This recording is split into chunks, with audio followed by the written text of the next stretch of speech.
Adivina, adivinanza, 400 aviones privados alineados en una pista de aterrizaje, cientos de limusinas y una niña de rostro avejentado y gesto avinagrado regañándonos por existir.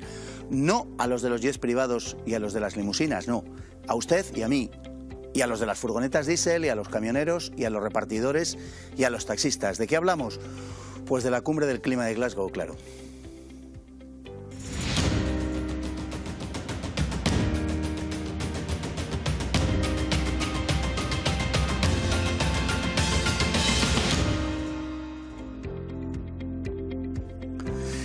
La cumbre climática de Glasgow constituye una de las más altas cotas de la hipocresía contemporánea.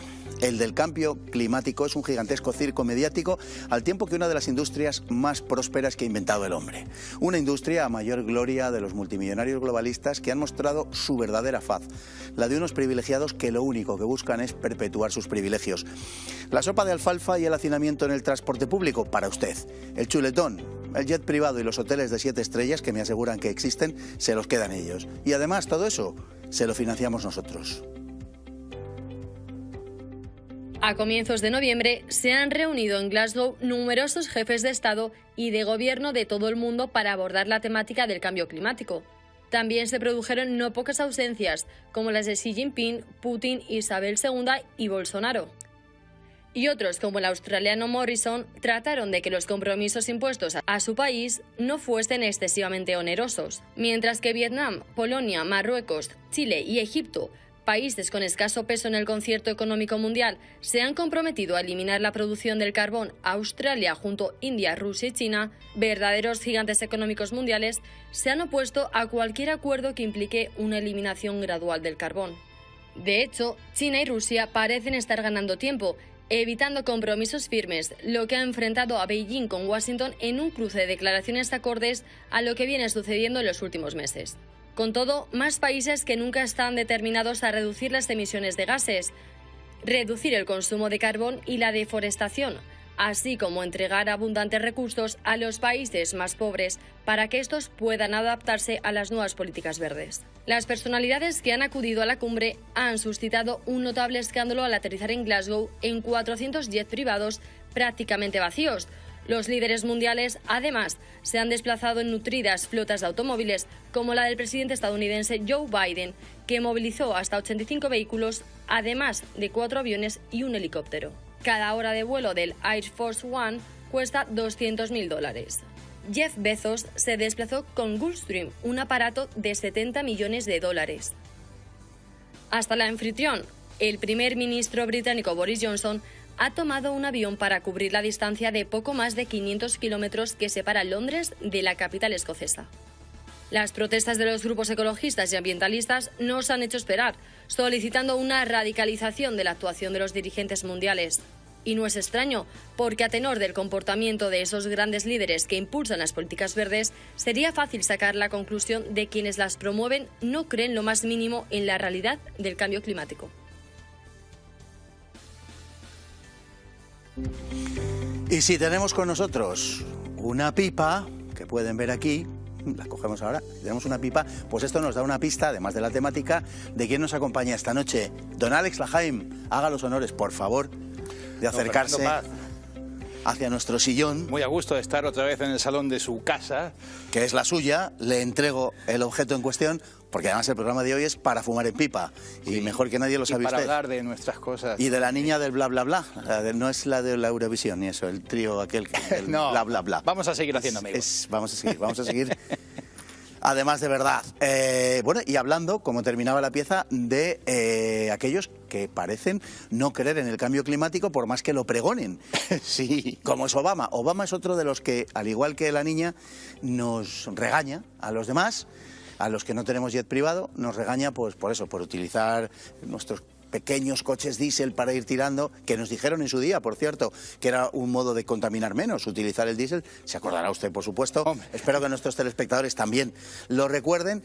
Y decía lo de Obama porque ya lo hemos citado en alguna ocasión. Es este señor que promovió toda esta industria del cambio climático, en fin, toda la ideología que lleva anexa el cambio climático, y se compró una casa a orillas del mar, en Martha's Vineyard, ya lo tuvimos ocasión de decirlo. Sí. Una casa que está a orilla mismo del mar. Si este señor creyera en el cambio climático que pregona, puesto que defiende que las aguas van a subir no sé cuantísimos metros en muy poco tiempo, va a tirar a la basura 11 millones de dólares. ¿Obama tiene tanto dinero? Creo que eran más, creo que eran 18 milloncitos. Pues puede que sean 18. Sí. Todo es posible con Obama. Será por dinero. Sí, sí. La verdad es que él era uno de los defensores del deshielo ártico y antártico, que por lo visto, según estas predicciones que llevamos escuchando desde finales de los años 60, nunca han acertado en nada. Ni una. Los científicos, los expertos, ¿no? Parecen salidos todos del Comité de Expertos Español, porque nunca aciertan. Bueno, pues desde finales de los 60 que vienen hablando de... primero... Hay que recordar, era el frío, íbamos hacia una edad de hielo, el alarmismo, nos íbamos a congelar, etcétera. El problema era cómo calentarnos. Luego, cuando se descubrió en 1903 por dos suecos, científicos suecos, uno de ellos es Svante Arrhenius, el otro David Killings, que había unos gases que podían calentar la atmósfera, 5 gases en concreto, pues... Vamos a recordar un poco la historia de cómo es esto, porque es que la gente igual se piensa que siempre hemos ido preocupándonos contra el calor. No. El problema en los años 60 finales era el frío. Íbamos a una edad de hielo que nos íbamos a congelar todos. Sí. Y entonces ahí sale un sueco, hay que recordar, Bert Bolin, meteorólogo, profesor de la Universidad de Estocolmo, que era amigo al jugar al tenis de Olof Palme, primer ministro, y que ya por aquel entonces los ecologistas estaban muy preocupados por aquello que habían descubierto, los gases de efecto invernadero que iban a... Y entonces Bert Bolin dice, bueno, no hay que preocuparse mucho porque si estos gases realmente calientan la atmósfera, nos vamos a calentar y no va a haber edad de hielo. Más o menos así fue la cosa, pero matizó, apostillando, pero no estamos seguros. Oiga, que igual nos viene bien esto del calentamiento, porque si nos están anunciando el gran apagón y no vamos a tener calefacciones, ¿no? Sí. Pregunto. Sí. No, claro, sí. No, lo que pasa es que ahora, claro, las predicciones actuales vuelven a ser las mismas de hace 50 años. Claro. Que volvemos hacia el frío, por más que lo nieguen. Por eso le han dado la vuelta al asunto y en vez de llamarlo calentamiento global, luego han pasado a cambio climático y ahora emergencia climática, y ahí engloban todo, tanto si vamos a frío como si vamos a calor. Sí. Está claro, se cubren las espaldas. Bueno, el caso es que Olof Palme, en aquella ocasión, quiere implementar la energía nuclear en Suecia. Y entonces les dice a los ecologistas, no preocuparos por estos gases de efecto invernadero que van a calentar la atmósfera, no, ni nada por el estilo, porque la energía nuclear es limpia y no emite gases de efecto invernadero. Bueno, y entonces resulta que en los 80, la señora Thatcher, recordará usted, don Fernando, que lo hemos comentado más de una ocasión, pues quiere poner la energía nuclear en Gran Bretaña, pero se encuentra con que los ecologistas están... protestando por los gases de efecto invernadero. ¿Se acuerda usted de aquel gran agujero de la capa de ozono terrorífico que nos iba a achicharrar, etcétera, etcétera? Lo están resucitando, le diré, ¿eh? Sí, es renovable, como la energía, es renovable. Y entonces ella dice, vamos a ver, ¿qué ha hecho Olof Palme? Ha puesto la energía nuclear porque dice que no emite gases de efecto invernadero. Entonces le dice a los científicos, demuéstrenme ustedes que estos gases que los suecos han descubierto, 5 gases, CO2, metano, dióxido nitroso, fluorocarbonos y vapor de agua, estos son responsables del calentamiento global que dicen que se va a producir. Y los científicos, ante tantos millones de subvención, logran que la ONU cree el IPCC, ahí nace el monstruo, el Panel Intergubernamental para el Cambio Climático. Y los científicos se lo demuestran y cobran los millones de subvención y nace el monstruo. Thatcher ni se imagina lo que ha creado, porque ellos se lo demuestran mintiendo, a base de modelos informáticos. Si un meteorólogo no es capaz de predecir el tiempo a 7 días vista, ¿cómo lo va a hacer a 10 años? ¿O a 20? Eso es imposible. Y encima... responsabilizando al ser humano, que esto es un ejercicio de antropocentrismo brutal, de algo que no puede hacer. O sea, el hombre puede contaminar, pero el hombre no puede, el ser humano no puede cambiar el clima del planeta, lo mismo que no puede evitar que el volcán Cumbre Vieja erupcione. Simplemente se le escapa a su poder. Se lo demuestran. Thatcher sabe que la mienten, Pues ella no era tonta y sabe en aquella época que le mienten. Pero tiene la justificación para decirle a ecologistas: voy a poner las centrales nucleares porque las centrales nucleares no emiten gases de efecto invernadero, es energía limpia, y los ecologistas se la tienen que envainar. Quiero decir, en este caso es verdad. De hecho, la Unión Europea acaba de calificar a la nuclear como energía verde. Claro. Porque lo es. Tiene un problema de almacenar residuos. Que tampoco es el de hace 30 años el problema. Claro. Y ya está. Entonces resulta que ahí empieza el problema. Luego llegan estos ecologistas con la caída del muro de Berlín, desencantados, que tienen que buscar causas, en fin, por las que seguir luchando. Y entonces se agarran al ecologismo, se agarran a la mentira del cambio climático, y ese es el germen de todo, más o menos, ¿no? Pero, don Fernando Paz, a día de hoy, por más que digan los informes firmados por científicos a sueldo del IPCC, esto, pues como siempre, tendrá que salir el cartelito, ¿verdad?, la banda, el copy, diciendo que la cadena nos hace responsable de las opiniones de los invitados. No existe prueba... No lo hemos sacado todavía, ¿eh? No lo hemos sacado. Pero habrá que sacarlo, porque llegará el día que... Yo soy responsable también. No existe, por más que digan, nuestros espectadores tienen que saber, todos los medios generalistas no dan la información completa. Y a los científicos, que son mayoría, no los 2.500 que componen el IPCC, sino la inmensa mayoría de científicos meteorólogos, a esos no los va a ver usted nunca en una entrevista en una cadena generalista, jamás. Y son la inmensa mayoría. Bueno, don Alex, es que le citaba el caso de Obama como... Bueno, el espectáculo de hipocresía también que hemos visto, como una incoherencia, una incongruencia mayúscula, como los 400 jets privados que se han dado cita en Glasgow y los cientos de vehículos, entre ellos 85 del señor Biden, más el Air Force One, más un helicóptero, más otros 4 aviones, que si realmente creyesen que eso está dañando al medio ambiente con un carácter irreversible y que vamos a sufrir la muerte, en fin, un final apocalíptico terrible entre no se sabe muy bien qué fenómenos atmosféricos y demás, si de verdad creyeran eso, no actuarían como actúan. Y ponía el caso de la casa millonarísima, sean 11, sean 18, del señor Obama, que ¿qué pasa? Que el señor Obama está tirando el dinero, está tirando, sean 11 o 18 millones de dólares a la basura, porque se supone que es que además nos dicen que esto es irreversible, que esto, el daño que estamos causando es tremendo y que en cuestión de muy poco tiempo las aguas van a subir lo que van a subir. Y ellos, con su comportamiento, lo que nos están mandando es el mensaje de que realmente esto es una filfa, es una cuestión de puro lucro económico. Ni ellos mismos hasta el propio Putin, que hasta hace poco renegaba de esto, ya ha tenido que decir, no, es que es evidente que el cambio climático... Mire, tengo aquí en mi libreta de notas, permítame que le dé una cita breve, hace unos meses, revista Spiegel, no es un diario fake news, no, Spiegel, en Alemania, bien, entrevista al climatólogo Joachim Marotzke, que es director del Instituto Max Planck de Meteorología de Hamburgo y además es uno de los autores del último informe del clima del IPCC. No es un cualquiera, es uno de los del IPCC. Abro comillas. Esto no se ha publicado en España, ¿no? Los espectadores no lo han oído nunca, lo dice un sabio, que es tan científico como todos los demás afirmacionistas. Abro comillas, preguntado por los famosos puntos de no retorno climático, responde el doctor Joachim, no podemos descartarlos, pero la evidencia de tales puntos de no retorno hasta ahora ha sido bastante débil. Un calentamiento de 2 grados probablemente podría hacer que la capa de hielo de Groenlandia se derrita, provocando que el nivel del mar suba 7 metros a largo plazo. Lo que sería un cambio muy dramático. Pero el plazo es muy largo. Pero incluso si lo hiciera, el proceso tardaría 3.000 años. Todos los demás supuestos de no retorno, como la detención de la corriente del Golfo o el derretimiento de la Antártida Occidental, son poco probables en un futuro previsible. Desafortunadamente, a menudo perdemos nuestro sentido de la proporcionalidad en el debate climático.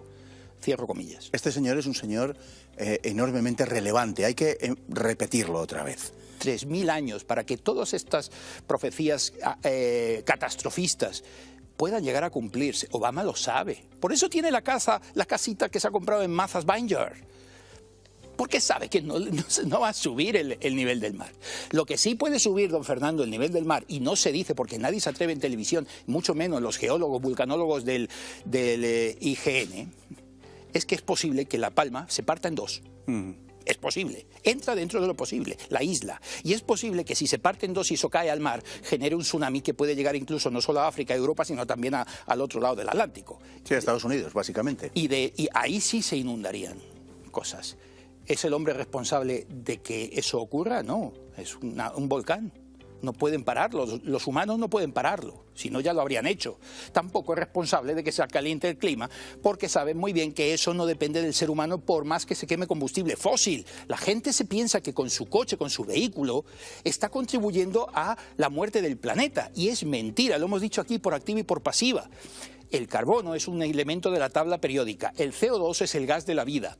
El que ahora se esté quemando CO2 en profusión desde la revolución industrial, es un CO2 que estaba almacenado en la Tierra, es decir, el ciclo del gas, ya sabemos cómo es un gas atmosférico que lo absorben los vegetales y que es comido por los animales, y luego esos animales mueren, los herbívoros mueren, etcétera, todo lo que es la cadena trófica, y ese CO2 queda en la Tierra y tiene que liberarse a la atmósfera. ¿Qué pasa? Que los hidrocarburos, los combustibles fósiles, carbón, petróleo, gas, nunca se liberaron a la atmósfera.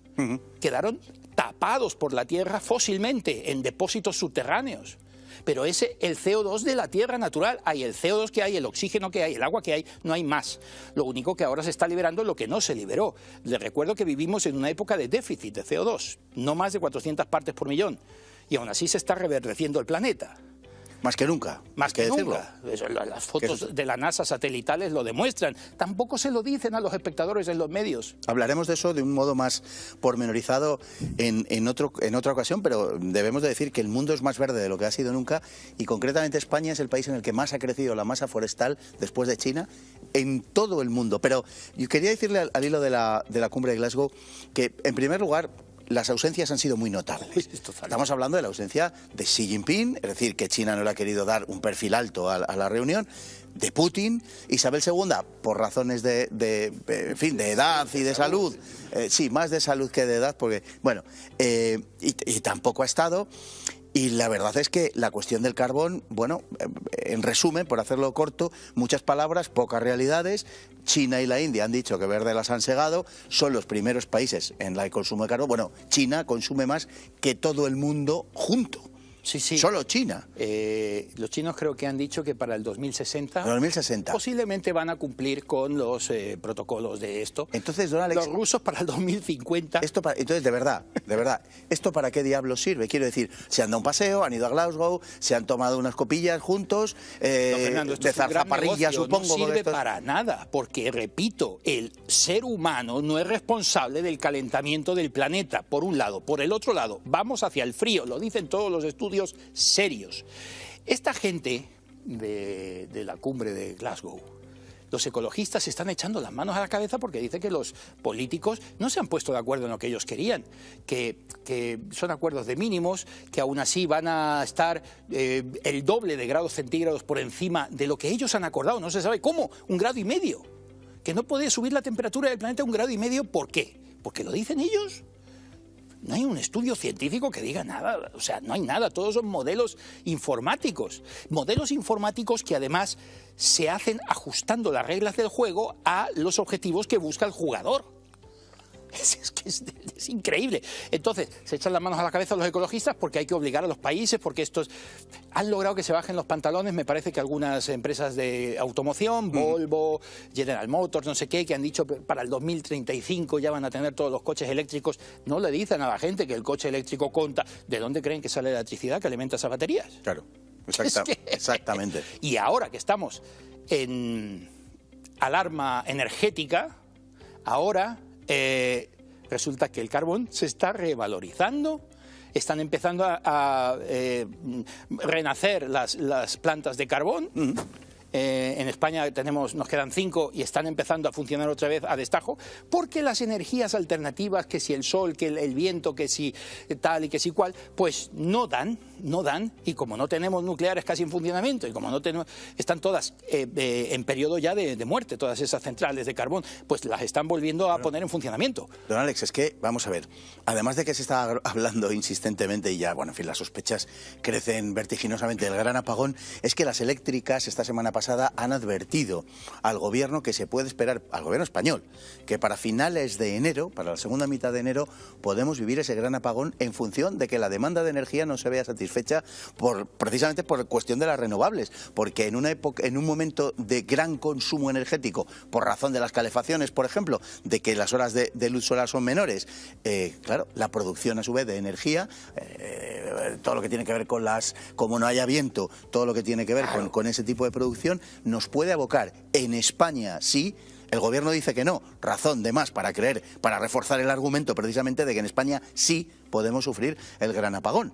Y resulta que, por ejemplo, Alemania no ha terminado con su carbón, pese al haber promovido muy seriamente las renovables, pero no ha terminado con su carbón. Y por otro lado, como se ha visto en Glasgow, los países pobres, bueno, como se ha visto en Glasgow, quiero decir, es algo perfectamente sabido, los países pobres viven del gas, el petróleo y el carbón. Es condenar a los países pobres al subdesarrollo. La gente tiene que saberlo, porque esto parece muy alternativo, muy verde, muy ecologista, muy moderno, muy de izquierdas y muy progre. A lo mejor es todo eso. Bueno, pues además de eso, está condenando a los países pobres, a los países con menos renta del mundo, los más pobres, al subdesarrollo permanente. ¿Sabes lo que dicen los chinos y los rusos? Lo que dice Putin y lo que dice Xi Jinping. No, pero es que los países ricos, que somos los que menos contaminamos, tenemos que repartir con los pobres para que ellos no contaminen tanto. Claro. Mire, estos señores, con todo el desabastecimiento energético que estamos viviendo en estos días, se han permitido, pues son unos sinvergüenzas. Yo lo he visto en la tele, lo he visto en las noticias, he visto cómo demolían, cómo caía esa torre de carbón en Palencia, en la central térmica de Velilla. Oye, lo han hecho a prisa y corriendo para que no la pongan en funcionamiento. O sea, saben que vamos a sufrir desabastecimiento, posiblemente un apagón, que dependemos ahora solamente de un gasoducto de Argelia porque el otro lo han cerrado. A doblón, vamos, al doble del precio porque hay que traerlo por mar. Y resulta que se dan prisa en demoler una torre de una central térmica de carbón y que salgan todos los medios como propaganda de mira qué buenos somos, los primeros en demoler una central térmica, y ahí cae, en todos los informativos. No tienen vergüenza. Además, estos llevan siempre, porque mire, don Fernando, esto, claro, hablamos de Glasgow, hablamos de los acuerdos, hablamos del IPCC. Estos han cambiado el discurso. Antes nos vendían el alarmismo catastrofista, desde los años 60. No se ha cumplido nada, pero bueno, desde los años 60, mire, una pequeña reseña, ¿eh? Simplemente, año 65, ¿se acuerda usted? Nos dijeron una hambruna que íbamos a sufrir en el 75. Estamos de 1965. En el 69 nos dijeron que iba a haber una extinción por nube de vapor azul en el año 1989. Aquí seguimos. En el 70 pronosticaron una edad de hielo para el año 2000, que no llegó. No vimos ni siquiera a la ardilla de Ice Age. Nada, no. Bueno, nos tocó Filomena 20 años después, del 2000. En los 70 hablaban que en América iba a haber racionamientos de agua y comida en la década de los 80. Nadie pasó hambre.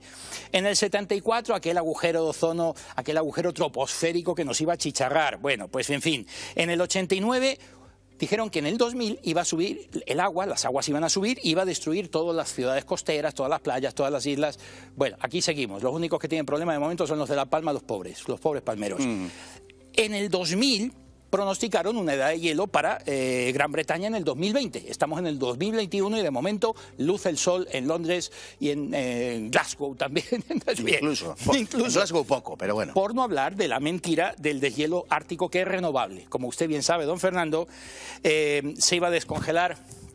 En el 2018 se iba a descongelar en el 2008 dijeron que se iba a descongelar en el 2018, luego en el 2014, luego en el 2015, y en el 2015 dijeron, ya fue el descueve, dijeron, solo quedan 500 días para que se descongele el Ártico y el Antártico.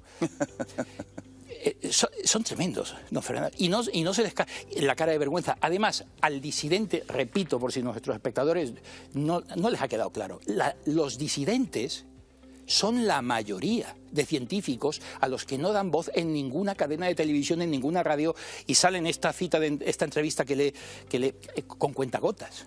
Pero no llega el mensaje, no todos a una, ¿no? Y los anuncios en la tele adoctrinando a los jóvenes, a todo el mundo, energías renovables. Han cambiado el discurso, don Fernando. Ya no es el alarmismo que le acabo de mencionar de todos estos años. Se han dado cuenta que el alarmismo no funciona. Entonces, ¿qué han hecho? Vamos a tocar la parte sensible. Y no hay tema sensible que no toquen. Cambio climático, medio ambiente, alimentación, feminismo, memoria histórica, cualquier cosa que sea sensiblemente manipulable para que... ¿Quién no va a estar en contra de que las mujeres sean iguales a los hombres? Todo el mundo. ¿Quién va a estar en contra de que un sexo no se imponga violentamente a otro? Pues todo el mundo. ¿Quién va a estar en contra de que no se maltrate a los animales? Pues todo el mundo. Usted firmaría, don Fernando, yo también. ¿Quién va a estar en contra de que no se destruya lo verde del planeta, que no se deforeste, que no se contaminen las aguas, los mares? Pues todo el mundo. Entonces ellos te leen el titular, la letra pequeña no, y tú firmas, a ciegas, pensando que estás firmando por algo bueno. Y la gente se lo cree. Claro. La gente cree que está... O sea, que es un fin loable el que están los coches eléctricos, el planeta que se va a calentar, que se va a destruir, las siguientes generaciones no van a heredar lo que tenemos.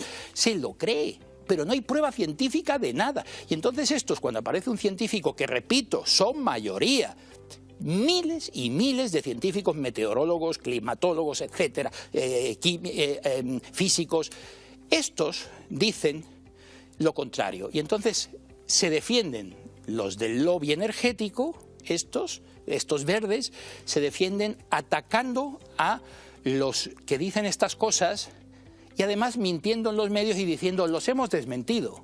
Mire, tengo el caso aquí, por ejemplo, del físico israelí Nir J. Shabib. Dicen estos, la ciencia ha desmentido a Shabib. Nunca lo han desmentido. Luego dicen, bueno, claro, entonces adoptan la postura de que no niegan que haya un cambio, pero niegan que sea el hombre el responsable. Y le acusan a Shabib, dice, pero eso lo hemos desmentido. No lo han desmentido nunca. Shabib está arropado por miles y miles de científicos, premios Nobel, etcétera. O sea, no está solo. Por ejemplo, este es un caso. Don Alex, es que tratamos de racionalizar cosas y lo seguiremos haciendo siempre, pero que, como bien ha dicho usted, pertenecen a la esfera de la sentimentalidad.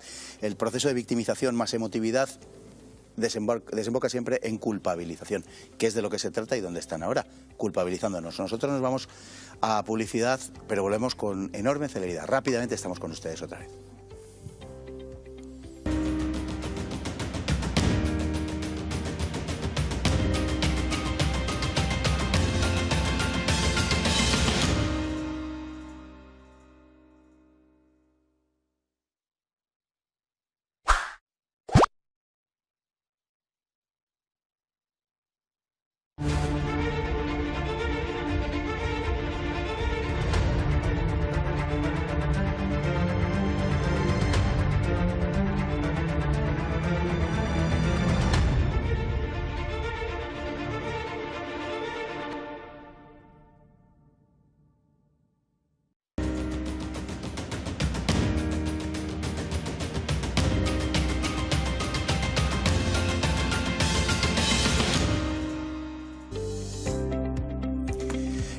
Y hablando, claro, de cambio climático, de negocio y de culpabilización, ¿cómo no? Greta Thunberg. Ahí lo tiene. Apenas existe hoy persona en el mundo que ignore quién es Greta Thunberg. Para la mayoría se trata de un fenómeno novedoso, una joven de corta edad que se erige en la conciencia mundial y viva del planeta. La causa ecologista necesitaba un rostro visible, el de la inocencia demandando su derecho al futuro.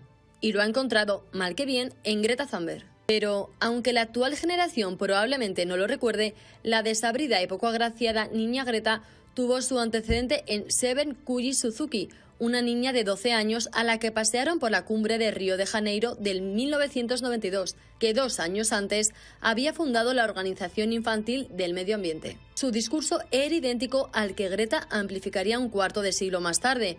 La pequeña e inocente niña Severn lloraba por las noches en la intimidad de su alcoba por culpa de la ineptitud de los gobiernos que no sabían combatir la pobreza, ni evitar las guerras, ni abolir las fronteras, ni administrar el patrimonio natural. Y no podía faltar la nota de la culpabilización de los adultos. De Severn hoy queda poco más que un recuerdo difuso y un padre, el genetista y cineasta David Suzuki, que anda pidiendo cárcel para todo aquel que niegue los dogmas del cambio climático. No deja de ser curioso que el padre de la ceñuda Greta esté ligado al mundo de la cinematografía. Su experiencia como actor le ha servido para dirigir la puesta en escena de la niña, sus discursos, sus comparecencias ante la prensa y para modular su mensaje. La trama comienza cuando Bo Thoren, un militante ecologista, descubre a Greta gracias a una redacción escolar por la que obtiene un premio periodístico y la convoca para protestar junto a su clase ante el Parlamento de Estocolmo. Solo se presenta Greta con su pancarta. Inevitablemente la prensa hace de ella el centro de la noticia. Ha nacido una estrella. A partir de ahí, su madre pone a Greta bajo la tutela del activista Inmar Rethel, un fanático dirigente de la plataforma We Don't Have Time. Greta comienza a viajar por el mundo fuertemente financiada y rodeada de profesionales del marketing, de activistas del ecologismo y apoyada por la consultora de un exministro socialista sueco que financia a las principales empresas energéticas del país. Brent Holt, además, ha sido miembro de la ONG medioambiental de Al Gore, Climate Reality Project, y dirige una consultoría que se ocupa de las mayores fortunas de los altos cargos del progresismo escandinavo y de la democracia cristiana como Anders Wijkman y Fridtjof Finnweiner, miembros del Club de Roma y de German Marshall Plan Foundation. El jefe de prensa del entramado del que Greta es solo la cara visible es Daniel Donner, que pertenece al European Climate Fund, financiado por los más importantes grupos bancarios del continente. Durante muchos años, su consejera es Louise Marie Neubauer, que pertenece a One Foundation y de la que forman parte, entre otros, Bill Gates, Paul David Hewson, más conocido como Bono, cantante de U2, y George Soros. Greta Thunberg no es más que el mascarón de proa de un gigantesco entramado globalista conformado por lo más granado de las finanzas internacionales que persigue la imposición de la dogmática del cambio climático.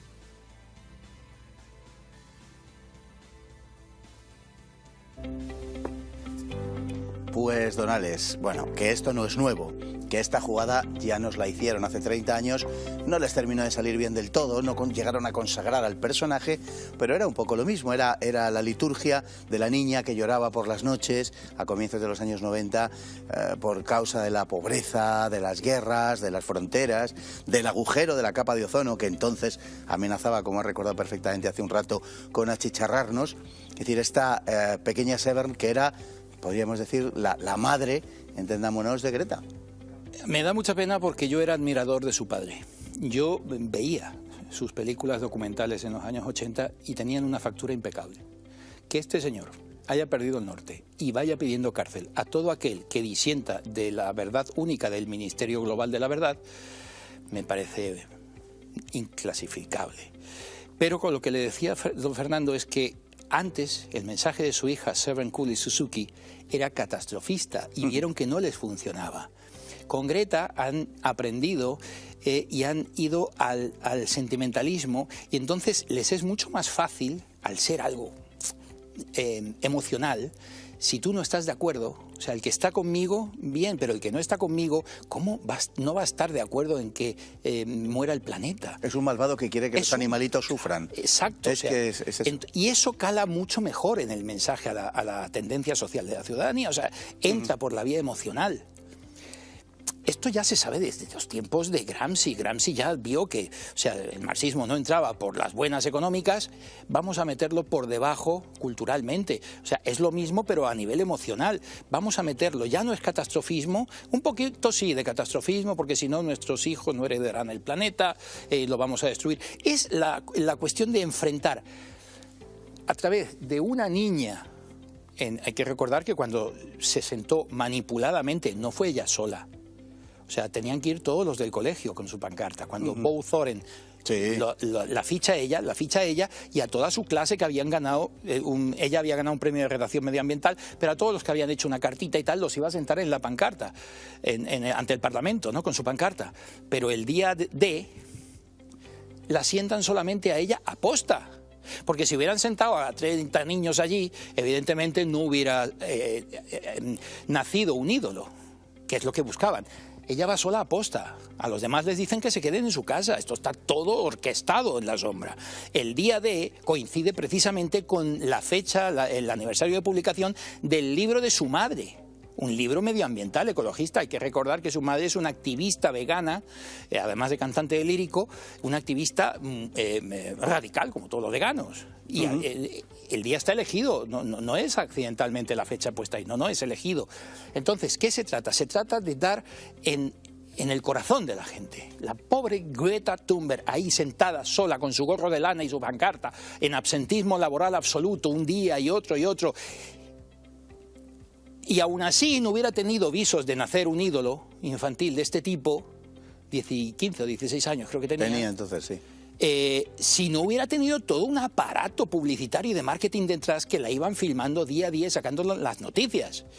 O sea, esto no es algo que ha nacido espontáneo, no. Lo intentaron con Seven Suzuki, lo han intentado y con Greta Thunberg les ha salido bien. La verdad es que saben hacerlo, han aprendido mucho, porque el mensaje ahora es, si tú no estás de acuerdo con que el planeta no se destruya, eres un malvado. O sea, no tienes derecho ni a vivir. Lo que pide el padre de Suzuki, a cárcel. A la cárcel, sí, sí. De todas formas, el personaje en un principio pudo conmover a muchos sectores de población, pero la verdad es que yo creo que no termina de entrar demasiado. Es decir, una gran parte de la opinión pública, por decirlo de alguna manera, le tiene tirria a una niña que es conocida, tío, también como a Vinagreta, ¿no? Y que es verdad, ¿no? Se le llama así, es una niña que suscita muchas cosas, pero no precisamente ternura, cuando uno ya no es una niña, es una persona de 18 años, pero comenzó con 15. Quiero decir que produce una cierta animadversión, incluso entre gente bien dispuesta hacia la causa que ella defiende, pero parece que no termina de encajar bien con lo que se espera. El otro día insultaba a la gente cantando, yo no sé si debería dedicar al mundo de la canción, no sé, pero que cantando una canción bastante poco afortunada, ¿no? Y, en fin, son cosas que no creo que la popularicen, sinceramente. La han entrevistado hace poco en una cadena española, se han ido a Estocolmo. La tienen escondida, según dice ella, vive escondida. Ella no vive con sus padres, vive sola en un apartamento y vive escondida, nadie sabe su dirección, etcétera, porque está amenazada, según dice ella, está amenazada. Sí. Sí, está amenazada, porque como es tan simpática, pues va haciendo amigos también, igual que usted y yo, don Fernando, todos los días. Yo también estoy amenazado y no lo voy pregonando por ahí, ¿no? El caso es que esta niña la han buscado a posta. Primero niña, no niño. Sí. Eso es muy importante. Sí, en los tiempos que corren. Luego con síndrome de Asperger. No la puedes atacar. Siendo niña, o sea, es complicado meterte con ella porque no te puedes meter directamente, criticarla directamente a ella, porque si es menor, es niña, tiene síndrome de Asperger. Si dices algo en contra de Greta, pero, eres el malvado. Es ridícula la pretensión de que una niña vaya dando lecciones al mundo entero, una niña que obviamente por razón de la edad carece de formación absolutamente, y es evidente que al tratarse de una menor, e incluso ahora con 18 años, lo que hace es repetir una plantilla que le han preparado otros. Totalmente. Es de una evidencia abrumadora, ¿no? La señorita, ya no niña, la señorita Greta Thunberg no sabe ni siquiera quién fue Milutin Milankovic. Pues me ¿Qué puedes vas a saber? contar. No sabe, ni sabe quién fue su bisabuelo, su bisabuela. Es familia, es exactamente, tengo aquí el parentesco para no equivocarme, porque si no te crujen, es prima, su bisabuela es prima del doctor Svante Arrhenius, descubridor de los gases de efecto invernadero, en el año 1903, que fue director de la Academia Sueca hasta el año 1905. O sea, está todo en familia. O sea, esto no... Son familia, todos. Sí. Esto, en fin, el nepotismo habitual. Su padre, el de Greta, está ligado al mundo de la cinematografía también. Sí. Y ha tenido que ver con su preparación y con la puesta en escena. Claro. No, va dirigida... El discurso de la ONU, hace 2 años, creo que fue. El discurso, yo creo que... No sé, ya uno no sabe decir si afortunado o desafortunado. pero desde luego no hizo muchos amigos allí. No hay más que ver las fotos, las caras, el rictus de odio que destilaba esa niña en un discurso preparado por otros. Ella solamente lo leyó, el sueco es su idioma natal, lo leyó en un perfecto inglés, fluido, tiene Asperger. Lo leyó sin una interjección, sin una coma mal puesta, nada. O sea, tuvo días y días de preparación con especialistas, pues como cuando a un acusado le preparan los abogados para el interrogatorio del fiscal. Le debieron de poner en todas las situaciones posibles para que ella venciera el miedo escénico y supiera leer aquel papel que le habían escrito y aprendérselo casi de memoria. Como un actor, un guión. Sí, su padre, claro, se dedica al cine. Ella es una actriz ahora mismo. Es una actriz en manos de otros que además yo creo que ellos supieron ver el gran negocio, porque Greta ahora mismo es una mina de dinero. Todo lo que toca se convierte en oro. Entonces los padres muy hábilmente han sabido gestionar la carrera, entre comillas, cinematográfica de su hija actriz, y les da lo mismo que, en fin, haga pocos amigos, que tenga este mensaje que destila odio, etcétera. Por lo menos la expresión facial de su cara parece ser que es, ¿no? Y además, muy curioso, don Fernando, en el discurso de la ONU y en estos últimos, ataca a los mismos que la financian. Sí, sí. Y esto es incomprensible. A los mismos que la financian. Porque hay que recordar, que tengo aquí en la lista, es que estos programas son tan, en fin, tan difíciles políticamente hablando, que si das una fecha, un dato mal dado, luego nos crujen. Cuestionan el conjunto. El conjunto. Sí, entonces, el truco es viejo, pero... Exactamente. Entonces, yo tengo aquí una listita, bien pequeñita, porque el tiempo es oro, ya lo sabemos. Se encuentra con el Papa. Una niña de 16 años tiene un encuentro con el Papa de Roma. Francisco Bergoglio, sí. Arnold Schwarzenegger le invita a la cumbre de Viena. Qué casualidad, una niña sin estudios, en absentismo laboral, y que ningún fiscal de ninguna institución ni de la ONU cuestionó en su día, cuando era menor de edad, que la estaban maltratando y manipulando. Y explotando. ¿No? Arnold, el que fue gobernador de California, Arnold Schwarzenegger, actor, cruza el Atlántico a bordo de un velero ecológico de BMW, financiado por BMW y financiado también por un banco suizo y por la familia real monegasca. Sí, sí. O sea, el que quiera ver, los datos están aquí, el que lo quiera ver, la tramoya, es que, vamos, blanco y en botella es leche, don Fernando. Habla en la ONU y luego la proponen para el Premio Nobel de la Paz. A una niña que tiene 15 o 16 años en aquel momento, sin estudios, sin preparación, sin saber nada de ciencia, ni de climatología, ni de meteorología, ni de nada. Es una niña de 15 y 16 años. Increíble. Una niña que no duerme por las noches pensando que el mundo está lleno de fronteras y de guerras y de no sé qué. Intenta poner en contra a los hijos, en contra de sus padres y abuelos. Sí, sí. Culpabilizándolos. O sea, culpabilizándolos de cómo tienen el planeta. Ella, que viaja en tren, cuando volvió de la cumbre de Madrid, se fue en tren, el tren no contamina. Que hubiera ido en patinete, como vino atravesando el Atlántico en un catamarán a vela, ¿verdad? Que el catamarán venía a vela, pero todos los barcos de seguridad que la protegían, esos sí, iban a motor.